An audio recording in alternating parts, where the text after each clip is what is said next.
New ইয়র্কের Jackson Heights থেকে আপনাদের সঙ্গে আছে আমি খালেদ মহিউদ্দিন। সেনা প্রধান কর্মকর্তাদের সাথে দেশের রাজনীতি, নির্বাচন এবং কূটনীতি নিয়ে কথা বলেছেন।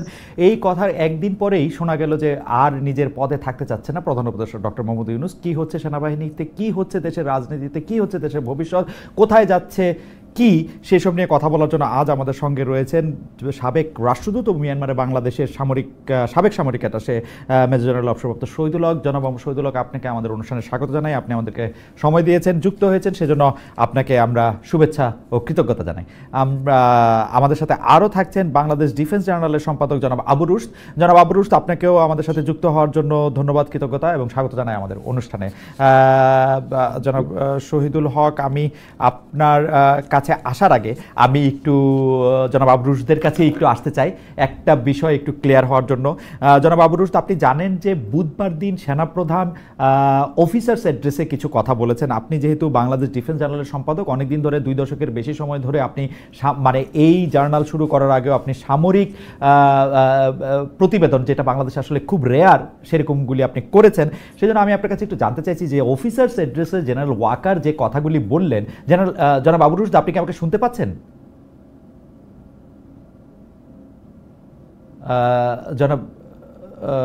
জনাব রুশদ, আপনি কি আমাকে শুনতে পাচ্ছেন? আচ্ছা, জনাব রুশদ বোধহয় আমাকে শুনতে পাচ্ছেন না। জনাব রুশদের সাথে যোগাযোগটি পুনঃপ্রতিষ্ঠিত হওয়ার ইয়েতে আমি একটু মেজর জেনারেল অবসরপ্রাপ্ত জনাব শহীদুল হকের কাছে যেতে চাই। জনাব শহীদুল হক, আমি একটা বিষয় শুধু একটু জানতে চাইবো যে বাংলাদেশের একজন নিরাপত্তা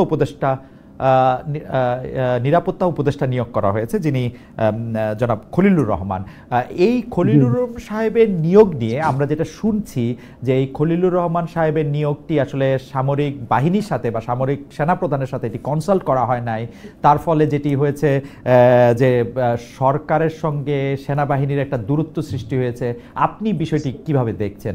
আসলে একজন নিরাপত্তা উপদেষ্টার মানে বাংলাদেশে তো এই পদটি আসলে সৃজন করা হয়েছে, মানে জাতীয় নিরাপত্তা উপদেষ্টা, মানে কথাটা কেমন হয়েছে জেনারেল, যে সামরিক বাহিনীর প্রধানকে এবং নৌবাহিনী প্রধানকে, সেনাবাহিনী প্রধানকে, তাদের সবাইকে আসলে রিপোর্ট করতে হবে জাতীয় নিরাপত্তা উপদেষ্টার কাছে।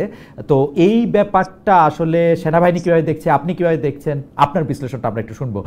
তবে যে প্রশ্নটা আগে একটু জেনারেল শহীদ, যে প্রশ্নটি আমরা একটু আগে করতে চেয়েছিলাম, জনাব রুশদ আমাদেরকে বোধহয় এখন শুনতে পাচ্ছেন, আমরা এই ব্যাপারটা জনাব রুশদ, আমাদের প্রশ্ন হচ্ছে যে আপনি ডিফেন্স জার্নালিস্ট হিসেবে অনেকদিন কাজ করেছেন, এখন একটা ডিফেন্স জার্নালকে সম্পাদনা করেন। আমাদের প্রশ্ন হচ্ছে যে একটা অফিসার্স অ্যাড্রেস করেছেন সেনাপ্রধান জেনারেল ওয়াকারুজ্জামান, কিন্তু সেই অফিস অ্যাড্রেসটা কি প্রক্রিয়ায় গণমাধ্যমে এলো? এটা কি জেনারেল ওয়াকারের নির্দেশেই লিক করা হলো? এটা কি ইচ্ছা করে এটাকে দেওয়া হলো? এটার সোর্স কি? আমি প্রায় অনেকগুলি পত্রপত্রিকা, অনেকগুলি গণমাধ্যম আমি বিশ্লেষণ করে দেখছিলাম, বেশিরভাগই প্রায় একই ধরনের কথা বলেছেন। সেই কথাটা আমি আপনাদের একটু দর্শকদের উদ্দেশ্যে একটু শোনাই। সেখানে উপস্থিত সেনাবাহিনীর বিভিন্ন পর্যায়ের একাধিক কর্মকর্তার সঙ্গে কথা বলে এগুলি জানা গেছে। এখন আমিও যে মানে বুঝতে চেষ্টা করছিলাম যে সেই একাধিক কর্মকর্তারা কারা এবং তারা সবাই কেন এক ভাষায় কথা বললেন। যদি বললেনই, সেনাবাহিনীর তো একটা মানে কথা জানানোর একটা মাধ্যম আছে, আইএসপিআর আছে, বা সেনাপ্রধান নিজেও এটা বলতে পারতেন। এটা না বলে এই ইনফরমেশনগুলি দেয়ার মানে উৎসটা কোথায় এবং যুক্তিটা কি? জনাব আবু রুশদ। এই ধরনের যে ভাষণগুলো হয় বা দরবারে যা বলা হয় সেগুলো সাধারণত এই ভিতরে কি হচ্ছে, এগুলো আইএসপিআর সাধারণত প্রেস রিলিজ দেয় না। তবে আইএসপিআর দিতে পারে যে যদি সেটা সেনা প্রধান বা সেনা হেডকোয়ার্টার নির্দিষ্ট কতগুলি পয়েন্ট বলে দেয় যে এগুলো জনগণের জানা উচিত, তখন সেটা দিতে পারে। আর যেটা আপনি বললেন যে এই জিনিসগুলো এভাবে আসলো কিভাবে, এটা বিভিন্ন সোর্স থেকে আসলো কিভাবে, হ্যাঁ এটা আসতে পারে। তার কারণ আমিও আগে যখন দৈনিকে ছিলাম আমিও দেখেছি যে এ ধরনের অনেক জিনিস এরকম ভাবে বের হয়, আসে। কেননা সোর্স গুলো তৈরি করে, আপনি একজন সাংবাদিক, আমিও একজন সাংবাদিক, সোর্স তৈরি করে একটা সাংবাদিকের ক্রেডিট, এবং সোর্স গুলো সবসময় থাকে, বিভিন্ন সোর্স থেকে এগুলো নিতে হয়, এটা সাংবাদিকের কাজ। এবং যখন এই আগে আমরা দেখতাম যে অনেক ঘটনা ঘটেছে, আইএসপিআর কোনো কথা বলছে না, আইএসপিআর কে যখন জিজ্ঞেস করতাম আমরা যে ঘটনাটা কি হয়েছে, আইএসপিআর বলতে এখন আমরা কোনো নির্দেশনা পাইনি, আমরা অফিসিয়ালি কিছু বলতে পারবো না। তাই সেজন্য তো আমরা সাংবাদিকরা বসে থাকতে পারতাম না, আমাদের তথ্য দরকার, আমাদেরকে ঘটনাগুলো জানানো দরকার জনগণকে। তো তখন আমরা বিভিন্ন সোর্স দিয়ে, আমাদের অবশ্যই অফিসারদের সাথে সোর্স থাকে, বিভিন্ন গোয়েন্দা সংস্থায় সোর্স থাকে, এমনকি আইএসপিআর এর মধ্যেও সোর্স থাকে। সেখান থেকে আমরা সেই জিনিসগুলোকে, রুশ ভাই আপনি কি খেয়াল করেছেন যে এই মেসেজগুলি প্রতিটি আলাদা আলাদা গণমাধ্যমে ছাপা হওয়া মেসেজগুলি প্রায় একই রকম, মনে হচ্ছে এটা কোন একটা নির্দিষ্ট জায়গা থেকে এটি এসছে। আমার প্রশ্নটা সরল যে জেনারেল জামান, আমি বলছি, জি জি বলেন।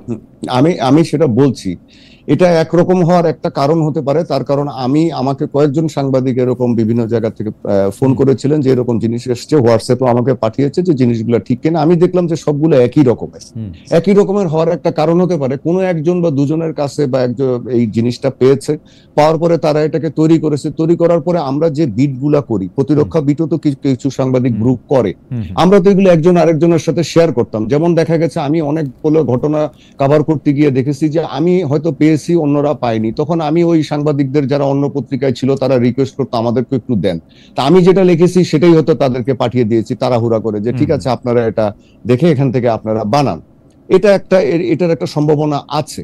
আরেকটা জিনিস যেটা আসলে আপনার কথাতে যেটা আমি বুঝতে পারি যে আপনি আসলে জানতে চাচ্ছেন যে এটা ইন্টেনশনালি এরকম ভাবে করা হয়েছে কিনা। এখন যদি ইন্টেনশনালি করা হয়ে থাকে সেটা তো আমরা কোনো প্রমাণ হাজির করতে পারবো না।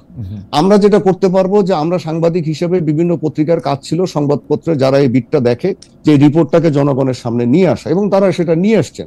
এখন আপনি যদি এটাকে আমি বলি যে অন্যান্য মন্ত্রণালয়ের যে রিপোর্টগুলো হয় সেই রিপোর্টগুলোও তো অনেকটা একই রকম হয়, আপনি একইভাবে যায়, একইভাবে একই বিটের সাংবাদিকরা যারা অর্থনৈতিক বিট করে তারা একজন একটা পেলে আরেকজন কেউ আবার কাউকে দেয়ও না, এক্সক্লুসিভ কিছু হলে কেউ আবার কাউকে দেয়ও না। হ্যাঁ, মানে এরকম ঘটনা যদি সেনা প্রধানের অফিসিয়াল অ্যাড্রেস আমি অন্তত লিক করতে পারতাম আমার সোর্সের সাথে কথা বলে, আমি এটা কাউকে শেয়ার করতাম না, দ্যাটস ফর শিওর। যদি এটা পারতাম, সেটা এক একজনের মানে এই থাকে একই রকম। যেমন আমি যে 2-3 জন আমাকে যখন পাঠিয়েছে, আমিও দেখেছি প্রায় একই রকম। একজন আমাকে পাঠিয়েছে একটা জিনিস যে ইংরেজিতে কিছু লেখা, সেটা ইংরেজি পত্রিকারই একজন পাঠিয়েছিলেন যে এটা ঠিক আছে কিনা। তা আমি ওটার সাথে আবার যে বাংলায় আমাকে যে পাঠিয়েছে আমি দেখছি যে তার সাথে আবার কিছুটা একটু এদিক ওদিক আছে। এখন এরকম জিনিস অনেক সময় হয়তো তার সেনাবাহিনী তার স্বার্থের জন্য বিভিন্ন সময় করতে পারে এবং করে থাকে। আমি আমার তখন দৈনিকে এরকম কাজ করার সময়, এমনকি 111-এর সময় আমি দেখেছি যে একদম একই রকম ভাবে জিনিসগুলো প্রথম আলোতে যা ছাপা হয়েছে, আমি যেখানে ছিলাম দৈনিক যায় দিনে, সেখানেও একই রকম ভাবে ছাপা হচ্ছে, একইভাবে আসছে, এগুলো আসে। এখন এগুলোকে আমরা উড়িয়ে দিতে পারবো না। আমরা যেটা দেখা দরকার সেটা হচ্ছে যে আসলে যে ঘটনাটা বা এই যে একটা বড় জিনিস বেরোলো যে সেনাপ্রধান কি বলছেন, সেইটা নিয়ে আমি একটু আসছি রুশ ভাই, ওই কনটেক্সট নিয়ে আমি একটু আসছি। আপনি যদি আমাকে এইটা বলেন যে সেনাপ্রধানের মানে জেনারেল ওয়াকারুজ্জামান সেনাপ্রধান থাকা অবস্থায় এটি কিন্তু প্রথম ঘটনা না। এরকম আমরা দেখেছি যে জুলাই আগস্টের সেই উত্তাল সময়ে যখন সরকার আর পারছিল না পুলিশ দিয়ে এই দমন পীড়ন জাগানোর, তখন আর্মিকে টাকা হয়েছিল, কিন্তু আর্মি কিন্তু তার দরবারে স্পষ্ট বলেছিল যে তারা কোনো লেথাল উইপন অ্যাটলিস্ট এদের ইয়াতে ইউজ করবে না, এবং দরবারের ওই বক্তব্যটা বাইরে এসেছিল। এইটাও আমার কাছে মনে হয়েছিল যে এখন এগুলো এখন বাইরে আসার একটা বড় কারণ হচ্ছে যখন মানে আপনিও দৈনিক পত্রিকায় বাংলাদেশে ছিলেন বা আমি তো আরো আগে ছিলাম, তখন কিন্তু এভাবে মোবাইল ফোন দিয়ে কোনো কিছু রেকর্ড করা বা কোনো কিছু ওইখান থেকে বের করা সম্ভব ছিল না। আমি একটা ঘটনার কথা বলি, এই যে বিডিআর ইনসিডেন্টের পর যখন শেখ হাসিনা দরবার নিচ্ছিলেন, সেই দরবার আমি আমার অফিসে বসে 6-7 জন অফিসার, রিটায়ার্ড অফিসার আমরা, এবং ওর মধ্যে 2-1 সাংবাদিকও ছিলেন, আমরা কিন্তু একদম টোটালি সবকিছু শুনতে পাচ্ছিলাম। তার কারণ ওখান থেকে কোনো একজন অফিসার সেটা মানে তার টেলিকাস্ট করছিলেন। এখন প্রযুক্তি আসার জন্য হয় কি, এখন কোন অফিসার বা কোনো একজন কেউ যে এরকম করছেন আপনি ধরতে পারবেন না, এটা আপনি কোনোভাবেই লুকাতে পারবেন না। আধুনিক প্রযুক্তির যুগে এমনকি আমেরিকাতেও এমনিতে সিস্টেমটা কি, আমি রুশ ভাই আপনার কাছে আসছি, রেগুলার দরবারে কি মোবাইল ফোন নিয়ে ঢোকা যায়? অফিসাররা ঢুকতে পারেন? ঢুকতে পারে, কেন ঢুকবে না? আচ্ছা ঢুকলো, তারপরে আপনি যদি নাও ঢোকে, আপনি অফিসাররা এসে এখন হোয়াটসঅ্যাপে পাঠিয়ে দিতে কি, ধরেন একজন ক্যাপ্টেন পাঠিয়ে দিল, একজন মেজর পাঠিয়ে দিল, বা কেউ একজন পাঠিয়ে দিল, বা 2 জন পাঠালো, 3 জন পাঠালো, আপনি কি করবেন? আপনি এত আপনি খুঁজতে যাবেন। আর কথাটা হচ্ছে যে এখানে যদি ডেট্রিমেন্টাল কিছু থাকতো যে না এগুলো বলে নাই, তাহলে কিন্তু আইএসপিআর এটা রিজয়েন্ডার দিত। এখন যেটা মানে বলা হচ্ছে আমার মনে হয় এই প্রশ্নটি ঘুরে বেড়াচ্ছিল দর্শকদের কাছে। আমি এই প্রশ্ন অনেকবার দেখেছি যে এটা বাইরে হলো কেমনে, ইন্টেনশনালি জেনারেল ওয়াকারুজ্জামান এটা দিতে চাইলেন কিনা, আনস্টেবল করতে চাইলেন কিনা। জি যে জেনারেল রুশদ, আপনি আরেকটা জিনিস আমি বলি এখানে, ওইটা কিন্তু লেজিটিমেট প্রশ্ন যে হ্যাঁ এটা কি গোয়েন্দা সংস্থা প্রকাশ করলো কিনা তাদের কথাগুলা জানানোর জন্য। পরিস্থিতিটা আমি যদি তাও ধরে নেই যে প্রকাশ করেছে, পরিস্থিতিটা দেশে এমন পর্যায়ে গিয়েছিল, গুজব হুজুগ বিভিন্ন বিষয়, যে এই জিনিসগুলাকে একটা টু দি পয়েন্ট একটা জানানো উচিত ছিল হয়তো আর্মির। না জানালে হয়তো এটা আরো বেশি ক্ষতি করতো। এটাও আমাদেরকে দেখতে হবে। মানে এটা কি আর্মির জানানো উচিত ছিল? আর্মির জানানো উচিত ছিল কি ব্যাকডোর দিয়েই, নাকি এটা ফ্রন্ট ডোর দিয়েও জানানো যেত? একটা ফ্রন্ট ডোর যেহেতু আছে আইএসপিআর, এটা শুনে আইএসপিআর দিয়ে হয়তো তারা অনেক কিছু আছে যে অনেক কিছু সবসময় অন্যভাবে জানানো যায় না। এটা শুধু বাংলাদেশ আর্মির ক্ষেত্রে প্রযোজ্য না, এটা ইন্ডিয়ান আর্মির ক্ষেত্রেও প্রযোজ্য, এটা পাকিস্তান আর্মির ক্ষেত্রেও প্রযোজ্য। তারা হয়তো একটু বেশি আর্টিকুলেট, তারা হয়তো একটু অন্যভাবে করে, আমরা হয়তো একটু আরেকভাবে করেছি। আর আমাদের দেশের পরিস্থিতি আমাদের অনেকগুলি বিষয় গেছে যে আমরা গুজব, আমরা এই পরিস্থিতি এবং গুজব নিয়ে আমরা মন্তব্য শুনতে আসবো, কারণ অনেকগুলি বিষয় নিয়ে কথা বলতে হবে। আমি স্পেসিফিক যে প্রশ্নটি আসলে জেনারেল শহীদুল হককে করতে চাই, সেই প্রশ্নের ব্যাপারে আসলে আপনার মন্তব্য শুনতে চাই। সেটি হচ্ছে যে জেনারেল শহীদুল হক, আমি প্রশ্নটি আবার করি। আমি দুঃখিত যে আপনাকে প্রশ্নটি আবার করতে হচ্ছে, কারণ আমি একটু আগে করেছিলাম। সেটি হচ্ছে যে জনাব খলিলুর রহমানকে যে নিয়োগ দেওয়া হলো সেনাবাহিনী থেকে, আমরা এরকম একটা কথা শুনতে পাচ্ছি। আমরা তার সত্যমিতে জানি না, কারণ জেনারেল ওয়াকারুজ্জামান এটি সরাসরি আমাদের সামনে বলেন নাই, কিন্তু কথাটি হচ্ছে এরকম। এবং যেটি জনাব রুশদ বললেন যে এটি আসলে আইএসপিআর দিয়ে এই কথাগুলি যে বলা হয় নাই, সেইটাও আসলে বলা হয় নাই। শুধু আমরা ধরে নিতে পারি কথাটা সত্য যে জনাব খলিলুর রহমানকে নিয়োগ করার সময় আর্মিকে কনসাল্ট করা হয় নাই, আর্মিকে জানানো হয় নাই। এবং এই যে না জানানো এবং বলা হয়েছে যে খলিলুর রহমান সাহেবকে রিপোর্ট করতে তিন বাহিনী প্রধানকে, যেটা আর্মি বা মিলিটারি কেউ ভালোভাবে নেয় নাই। এবং সেইটার ব্যাপারে আপনার মতামত আমরা একটু জানতে চাইছিলাম যে এইটাকে আপনি আসলে কিভাবে দেখছেন, সেনাবাহিনী এটাকে কিভাবে দেখে বা দেখা উচিত। মেজর জেনারেল শহীদুল হক, আপনার বক্তব্য। ধন্যবাদ মহিউদ্দিন ভাই। প্রথমে আমি, আপনি যদি পারমিট করেন আমাকে, আমি শুধু আইএসপিআর এবং দরবার নিয়ে দুটো কথা প্লিজ অবশ্যই। প্রথম হলো, আইএসপিআর কিন্তু বাংলাদেশ সেনাবাহিনীর আন্ডারে না। আইএসপিআর হলো মিনিস্ট্রি অফ ডিফেন্স, এবং মিনিস্ট্রি অফ ডিফেন্সে আগে যখন নাকি ছিল তখন ওটা ছিল প্রাইম মিনিস্টারের আন্ডারে, because prime minister himself was defence minister. এখন বর্তমানে হলেন আমাদের chief adviser doctor Muhammad Yunus sir হলেন ডিফেন্স মিনিস্টার। এই আইএসপিআর হলো ওনার আন্ডারে। তো এই যে এখানে ইনফরমেশন দেওয়া যায় কিছু দিলে, কিন্তু it has to be vetted in that headquarter ISPR. ওনার একটা চেইন আছে, আর্মি দিলেই কিন্তু ওটা আইএসপিআর দিবে না। এটা হলো নাম্বার ওয়ান। জেনারেল শহীদুল হক, একটা ছোট্ট প্রশ্ন করতে পারি? আপনি কি মনে করেন অবস্থা এমন একটা জায়গায় গিয়েছে যে যদি এই ইনফরমেশনটা বাইর করতে হয়, তাইলে যেহেতু আইএসপিআর এর একটা বাধ্যবাধকতা আসে হচ্ছে মিনিস্ট্রি অফ ডিফেন্সের হয়ে যাওয়ার, সেই জন্য আর্মি ইন্টেনশনালি এটা এড়াতে চেয়েছে, অবস্থা কি এখন এই জায়গায়? না, আমি বলি আপনাকে এই যে দরবারের ব্যাপারটা, দরবার ইজ এ রুটিন ব্যাপার ইন বাংলাদেশ আর্মিতে, রুটিন। আমি এবং আমরা প্রত্যেক মাসে একবার কম্পালসারি দরবার, chief of army staff can address his officers any time he wishes. হ্যাঁ, এখন আপনার বর্তমান যে সিচুয়েশনটা, এই সেন্সিটিভ টাইমে এখানে আছে, আপনি যদি বলতে পারেন হ্যাঁ এখানে আর্মি চিফের একটা যে কতগুলি কথা আছে ভেরি ইম্পর্টেন্ট, যেটা নাকি যেটা বলেছেন, যেটা বলছি which may not be have interest to the others, but of course এটা হলো আর্মির ইন্টারনালি কিন্তু ইন্টারেস্ট আছে। আমি আপনাকে মহিউদ্দিন ভাই একটা উদাহরণ দিয়ে বলি। আমি আমি আমি কোন এই দরবার সম্বন্ধে, বিকজ ইট ইজ আমার কাছে as routine as anything else লাগে, বাট আমি এই দরবার সম্বন্ধে আপনার একটা কথা বলি। যেমন ওয়াকারের কম্পালশনটা কোথায়, যেমন ওয়াকার যেটা নাকি চাচ্ছেন, আমরা 1975-76 যেতে চাচ্ছি না। আপনারা হয়তো মানে আমার জেনারেশন যিনারা, আমার জেনারেশনরা আমরা শুধু একটু রেস্ট পেয়েছি, বাট আমার যে প্রিডিসেসর সিনিয়র, আমার সিও বা আমার ব্রিগেড কমান্ডার জিওসি, ওনারা ইনসাইড ছিলেন। আবার ওখানে কিন্তু সকালে একজন রাজা, বিকালে একজন রাজা ছিলেন। আর ফ্রম 3rd নভেম্বর থেকে নিয়ে till Ziaur Rahman taken over, এর মধ্যে কিন্তু এভরিবডি ইজ রাজা, যেটা নাকি বারবার কিন্তু এবারে যদিও এবারও কিন্তু উনি একই কথা বারবার বলছেন, চেইন অফ কমান্ড যাতে না ভাঙে।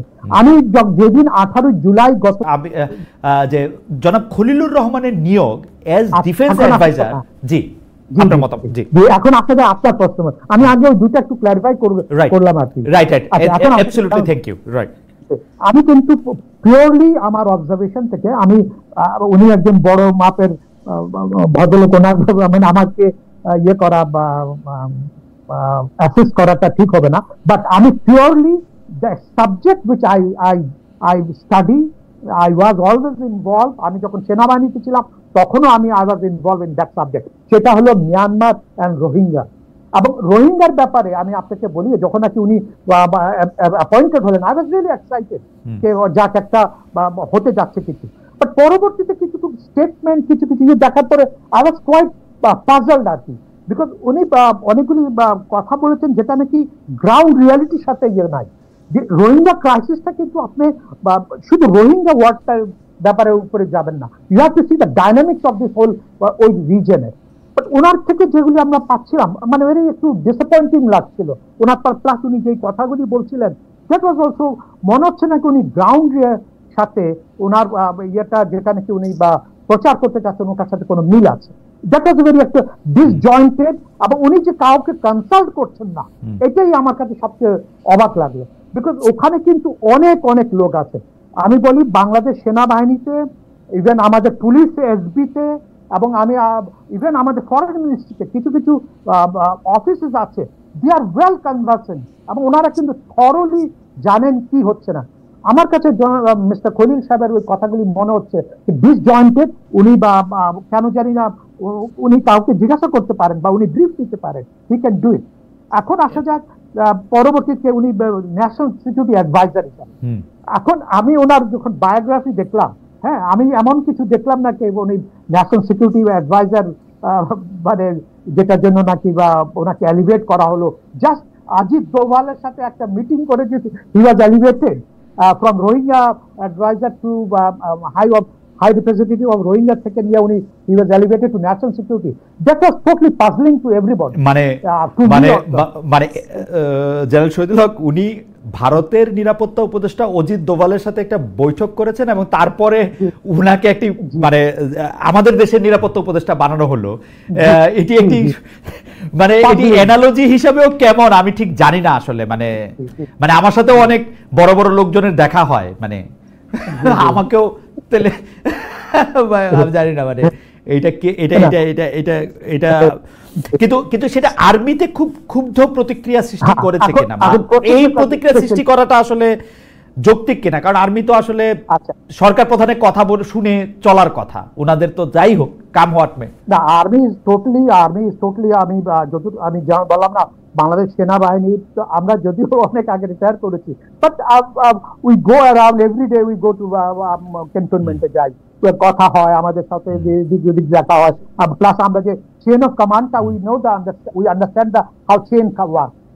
বাংলাদেশ সেনাবাহিনী কিন্তু ডক্টর ইউনূসের 100% লয়াল, এটাতে কোনো ডাউট নেই, কারণ থাকা উচিত না। এখন আসা যাচ্ছে আপনি যেটা নাকি ডক্টর খলিল সাহেবের কথা বলছেন, খলিল সাহেবের যেটা নাকি ওখানে কিন্তু আরেকজন ভেরি হাইলি কোয়ালিফাইড আমি বলি জেনারেল হাফিজ আছেন। General Hafiz is one of the most successful UN force commander twice, দুবার, একবার না দুবার ছিলেন।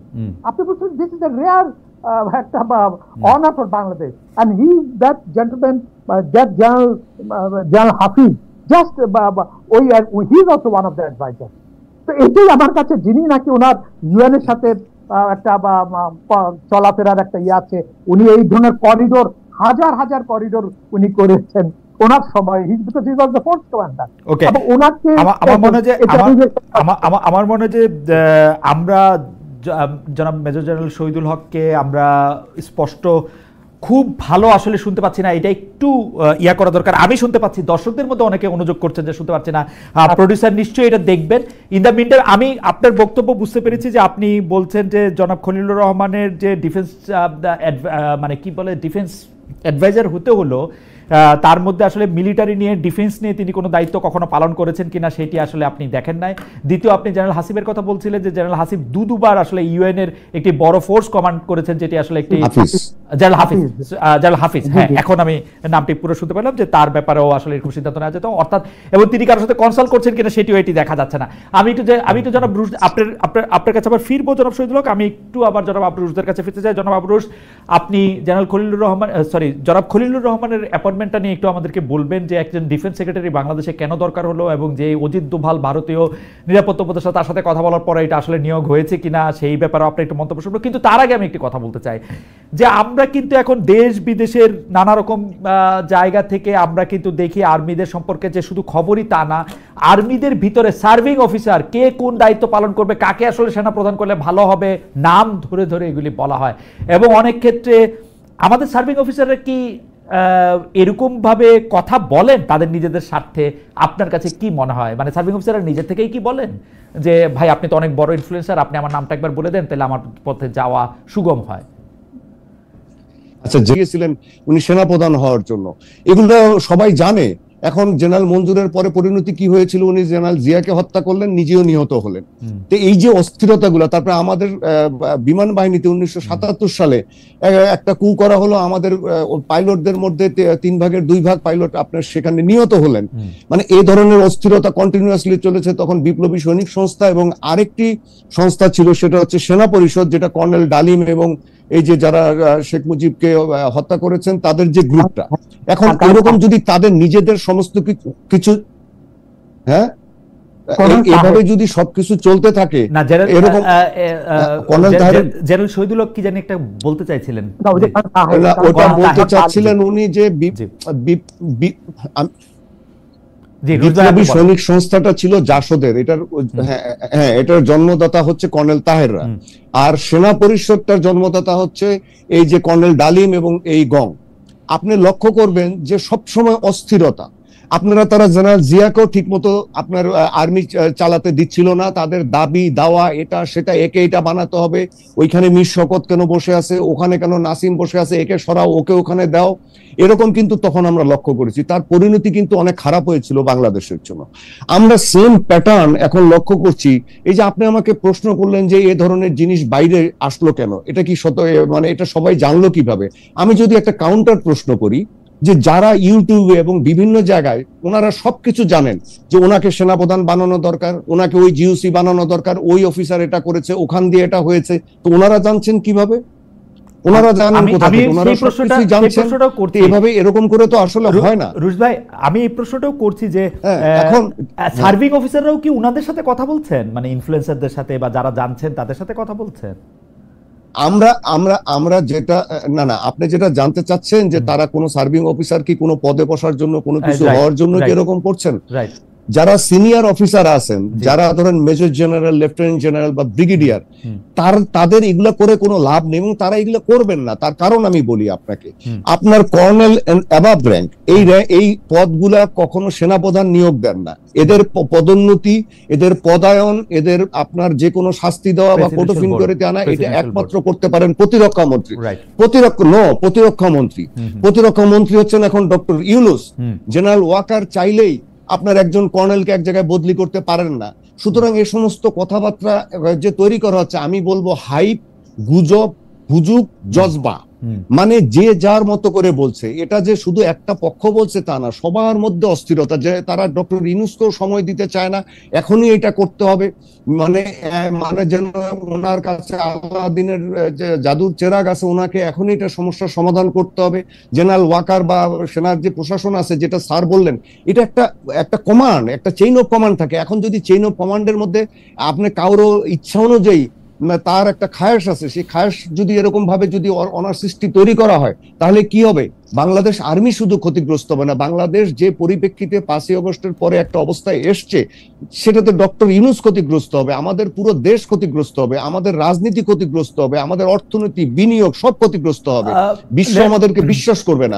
আমাদের কিন্তু ধৈর্যশীল জনাব আবরুশ, মানে ওই খলিলুর রহমান সাহেবের প্রশ্নে যাওয়ার আগে আপনি একদম সবকিছু পরিষ্কার করেছেন। শুধু একটা ব্যাপারকে আপনি একটু বলবেন। অনেকেই বলছেন যে জেনারেল ওয়াকার বলেছেন যিনি, তিনি এখন অভিভাবকহীন, কারণ তার একমাত্র অভিভাবক ছিলেন শেখ হাসিনা। ব্যাপারটা কি আসলে ঠিক? নো, ওই দেখেন, অভিভাবকহীন বলার বিষয় না আপনার। এখন উনি এটা হয়তো এভাবে মিন করেছেন, আমি এটা কয়েকজনের সাথে কথা বলেছি, যে হয়তো একটা মিন করেছেন যে আসলে এখন আপনি যদি বাংলাদেশের সার্বিক পরিস্থিতি এখন দেখেন, আপনি এমনকি ট্রাফিক সিস্টেম থেকে শুরু করে সবকিছুতে একটা নৈরাজ্য, মনে হচ্ছে যেন কোনো প্রশাসন নেই, সবকিছু সবার দৃষ্টি না, সবকিছু মানে ডক্টর ইউনূস করবেন। অন্যান্য উপদেষ্টারা কি করছেন, আপনার প্রশাসন কি করছেন, পুলিশের লোকরা কি করছেন, আপনি ট্রাফিক ডিউটি কি ডক্টর ইউনূস দিবেন ঢাকার রাস্তায়? কিন্তু আপনি কি ব্যাপারটা দাঁড়ান, আপনি ঢাকার রাস্তায় বেরোন, সবকিছু আপনি দেখবেন চরম নৈরাজ্য। আমি আজকেও সেটার মধ্যে পড়েছি, শুক্রবারও হলো। তো এখন আসলে এই জিনিসগুলো হয়তো উনি ওইভাবে বলেছেন যে আমি তো কোনো অভিভাবক পাচ্ছি না, বা এরকম কিছু একটা বলে থাকতে পারেন বা মন্তব্য করতে পারেন, which is not sure even।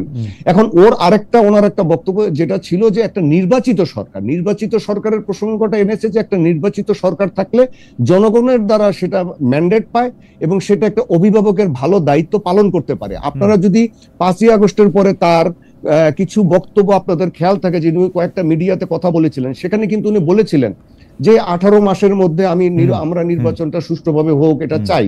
সম্ভবত আমরা যেটা ধারণা করি এবং আমি যতটুকু খোঁজখবর রাখি, যে বিএনপি, জামাত ইসলামী এবং অন্যান্য দল বা সবার সাথে হয়তো একটা আন্ডারস্ট্যান্ডিং ছিল, একটা কথাবার্তা হয়েছিল। কারণ 5 আগস্ট উনি প্রথম রাজনৈতিক দলের সাথে কথা বলেন এবং তখনও কিন্তু ডক্টর ইউনূসের সাথে ওনাদের কথা হয়নি।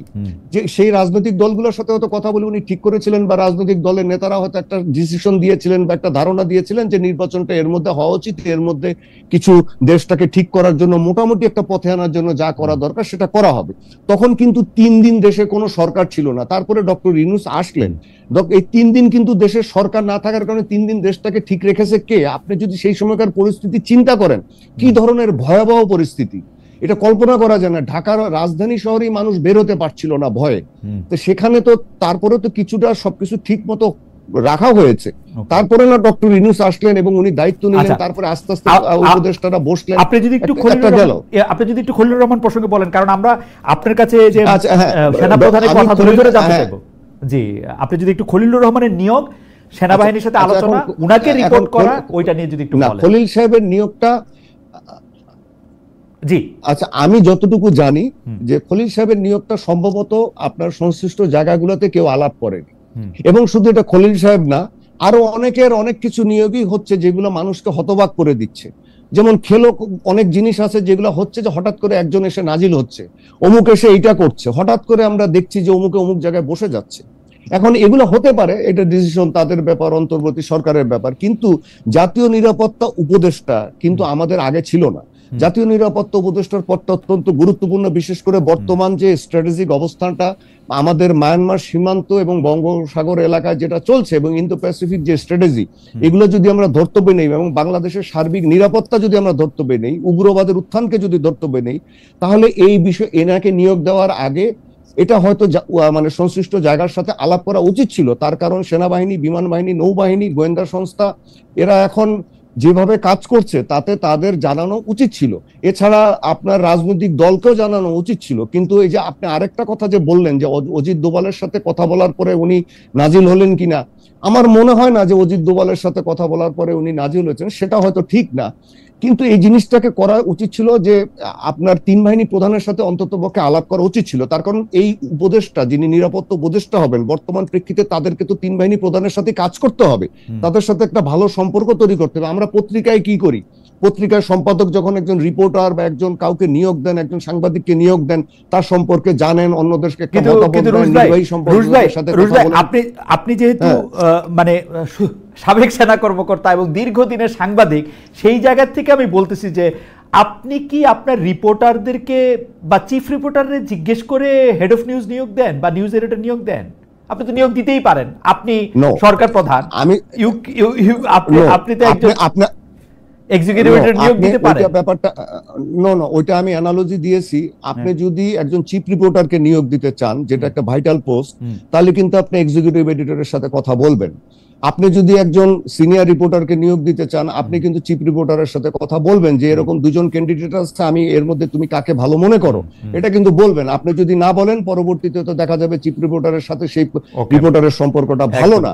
আচ্ছা, আরেকটা প্রসঙ্গ আমি দর্শকদের জন্য বলে দেই যে জেনারেল ওয়াকার এবং 3 বাহিনী প্রধান ওনারা আমার কোর্সমেট, মানে আমি একই কোর্সের, এবং জেনারেল ওয়াকার আমার রুমমেটও ছিলেন। আমি তাকে 1984 সাল থেকে চিনি। তার রাজনৈতিক সমালোচনা হতেই পারে যে তিনি জেনারেল মোস্তাফিজুর রহমান, যিনি আওয়ামী লীগের একজন নেতা ছিলেন, তার মেয়ের জামাই, এবং তিনি আওয়ামী লীগ আমলে নিয়োগপ্রাপ্ত। আমি বলছি না এই সমস্ত রাজনৈতিক ইস্যু নিয়ে আমার কোনো আগ্রহ আছে। আর আমি নিজেও সেনাবাহিনীতে 9.5 বছর অবাঞ্ছিত ছিলাম, আমি ক্যান্টনমেন্টে ঢুকতে পারিনি, আমিও নির্যাতিতদের একজন। আমি হজে যেতে পারিনি, আমার ফ্লাইট থেকে আমাকে নামিয়েছিল। এরকম শত শত অফিসার আছে যাদেরকে নির্যাতনের সম্মুখীন হতে বলেছিল। কিন্তু আমি জেনারেল ওয়াকার বা 3 বাহিনী প্রধান সম্পর্কে বর্তমান পরিস্থিতিতে একটা কথা বলতে পারি যে এ পর্যন্ত তারা পরিস্থিতিটাকে যে পর্যায়ে যে অবস্থা তৈরি হয়েছিল, আমি বলবো যে এটা 1975-এর থেকে অনেক ভয়াবহ পরিস্থিতি এখন তৈরি হয়েছিল। সেখান থেকে এ পর্যন্ত স্ট্যাটাস কোটা মোটামুটি তারা বজায় রেখেছেন। একটু ক্রেডিট আমাদের অন্ততপক্ষে তাদের দেওয়া দরকার। এবং আমি রিকোয়েস্ট করব যে হ্যাঁ, রাজনৈতিক সমালোচনা আপনারা করুন, আপনারা কঠোরভাবে করুন, কোনো অসুবিধা নাই, কিন্তু এই যে হুজুগগুলা তৈরি করেন, এতে কিন্তু সার্বিকভাবে ডক্টর ইউনূসেরই ক্ষতি হচ্ছে, আমাদের রাজনৈতিক দল। আমার মনে হয় যে জনাব রুশ, আপনার বক্তব্য পরিষ্কার। আমি একটু মেজর জেনারেল অবসরপ্রাপ্ত শহীদুল হকের কাছে যেতে চাই। তবে জনাব শহীদুল হক, আমি দর্শকদের কাছে প্রশ্ন করেছিলাম যে প্রধান উপদেষ্টা অধ্যাপক মোহাম্মদ ইউনূস যাতে পদত্যাগের সিদ্ধান্ত না নেন, দেখা করে মিয়ানমারের মধ্যেকার সেই বাস্তবতা সম্পর্কে একদম ফার্স্ট হ্যান্ড নলেজ এবং সেইটা তার রয়েছে, এবং তিনি আসলে মিলিটারির বিষয়গুলি নিয়ে আসলে কথা বলতে বেশি আগ্রহী। কিন্তু আপনার অনুমতি নিয়ে আমি ছোট্ট করে একটু বলতে চাই, এই জেনারেলকে, মানে অবস্থার কারণেই হোক আর যাই হোক, আমাদের বর্তমান জেনারেলকে একটু বেশি পলিটিক্যাল বা পলিটিক্যাল না বলে আমি যদি বলি একটু পলিটিক্যালি কনসাস মনে হচ্ছে কিনা, নাকি এটা হইতেই হইতো? আপনি যদি এই প্রশ্ন উত্তর না দিতে চান, আমি আপনাকে অন্য জায়গায় যেতে পারি, কিন্তু বা আপনি বলতেও পারেন, আপনি যেটা আগে বলে নিয়েছিলেন। আমি এটা দিব, আমি এই প্রশ্নটা, জি, থ্যাংক ইউ সো মাচ। আমি তাহলে প্রশ্নটা করি যে জেনারেল ওয়াকারুজ্জামান কি রাজনীতিতে বেশি ইনভলভ হচ্ছেন, বেশি রাজনৈতিক হচ্ছেন, রাজনীতি নিয়ে বেশি ইন্টারেস্ট নিচ্ছেন? হি ইজ মোর সোলজার দেন, মানে উনি কি সোলজারের চেয়ে একটু বেশি হচ্ছেন কিনা? ধন্যবাদ মহিউদ্দিন ভাই। প্রথম আমি, আপনি যদি পারমিট করেন, আমি একটা ব্যাপারটা বলতে চাই। 5 অগাস্টের ব্যাপারটা যদিও রুশ বলেছে, আমি আপনাকে জাস্ট একটা সিনারিওতে বলি। 5 অগাস্টে যেটা হয়েছে, 5 অগাস্টে আপনার সিনারিওটা অনেকে কিন্তু আমরা বুঝতে পারি না। মানে প্রাইম মিনিস্টারের যে প্রোটেকশন ইয়ে থাকে, ডিট্যাচমেন্ট গুলি থাকে, 3 স্তরের থাকে। প্রথমে থাকে এসএসএফ, এসএসএফ এর মধ্যে আবার 2টা ভাগ থাকে। একটা হলো ফিজিক্যালি প্রাইম মিনিস্টারকে বাঁচান, আরেকটা হলো আউটার। তার বাইরে থাকে হলো পিজিআর, পিজিআর এর সাথে আবার এপিসি আছে। তার উপরে বাইরে ছিল 46 ব্রিগেডের একটা ইউনিট। আপনি বলেন সেদিন যদি জেনারেল ওয়াকার, যদি আমি যে কৌশল হোক বা যাই করো, সেদিন যদি জেনারেল ওয়াকার যদি সঠিক ডিসিশনটা যদি না নিতেন, আমি আপনাকে বলে দেই, আমি আপনাকে লিখে দিতে পারি এখানে আরো কয়েক হাজার লোক মারা যেত সেদিন ওখানে। বিকজ সেখানে যে ওয়েপন্স ছিল, যা ছিল, ওইটা আমি আপনাকে বোঝাতে পারবো না। আমি একই কথা বলে দিই, যেখান থেকে শেখ হাসিনা পালালেন হেলিকপ্টার থেকে, আমার 1990 সালে আমার টেন্টটা এক্স্যাক্টলি 800 থেকে 1 কিলোমিটার দূরে ওই প্যারেড স্কোয়ারের মধ্যে ছিল। আমি দেখেছি ওখানে কিভাবে কি করে, এবং তখনও দেখেছি কে হিরো কে জিরো, পরবর্তীতে তো দেখলাম। এখন আসা যাক আপনার যে প্রশ্নটা আমি নিব, আমি বলবো general Waker is the possibly least political man as a person হিসাবে। আমি আবার রিপিট করি, আমার দেখা মতে he is the most least political man. আপনাকে যদি আপনি আগের ওনাদেরকে যদি কম্পেয়ার করেন, হ্যাঁ, হি ইজ নট ইন্টারেস্টেড। সে যদি, যে রুশ একটু আগে বলে গেল, সে যদি 3 দিন সরকার ছিল না, 5, 6, 7, 8, 4 দিন, এবং সেদিনে কিন্তু যদি ওয়াকার যদি অ্যাম্বিশাস থাকতেন বা পলিটিক্যালি থাকতেন, পলিটিক্যালি অ্যাম্বিশাস থাকতেন, তাহলে he could have taken power. Nobody is there, nobody is there to challenge him. তো ওখানে উনি করেন নাই, বাট উনি কিন্তু আমার কাছে এখনো মনে করি, আমি আবার একই কথা বলবো, আমার কাছে possibly he is one of the most least political man এই সেনা প্রধান, plus ambitious, exactly, and plus he is a true soldier. এই জন্য দেখেন না, এই যে চেন অফ কমান্ড যে রাখতেন, এই যে flow of information is very important answer. এই যে দরবারটা নিয়েছেন, এই যে অফিসার অ্যাড্রেস করেছেন, this are one of the mechanism in the army chain of কমান্ডে ফ্লো অফ ইনফরমেশন করার জন্য। That's what the soldier does, that's what a commander does, that's what general Waker did. General Shahidul Haque, যে বিষয়টি আসলে জানার, যে আপনি আসলে 5 আগস্টের যে বর্ণনাটা দিলেন সেটা আমরাও বিভিন্ন সময় বিভিন্ন জায়গায় এটা আমরা শুনেছি বা এটা রিয়েলিটি, কিন্তু কথা যেটা সেটা হচ্ছে যে এইদার ওয়ে উনি কি আসলে শেখ হাসিনাকে রক্ষা করতে চেয়েছেন নাকি শেখ হাসিনাকে পালাতে বাধ্য করেছেন? সবচেয়ে কম রক্তক্ষয়, মানে ইতিহাস তাকে কিভাবে মনে রাখবে যে তিনি অ্যালাউ করেছেন যাতে শেখ হাসিনা নিরাপদে চলে যেতে পারেন এবং তাকে গান স্যালুট দিয়ে বাহনে চড়ানো হয়েছে, নাকি ঘটনা হচ্ছে যে তিনি আরো রক্তপাতটা কমিয়েছেন, একদম বন্ধ করেছেন এবং সেটা করেছেন? ইতিহাস আসলে তাকে কিভাবে মনে রাখবে? ইতিহাস মানে আমার কাছে, আমি তো আগের যত সব যে রুশ টু ইজ বেটার স্টাডি করেছে যে বাংলাদেশের সেই স্বাধীনতার পর থেকে যে কুগুলি হয়েছে, ওখান থেকে আমি বলি this was the one of the least, মানে ব্লাড বাথ হয় নাই।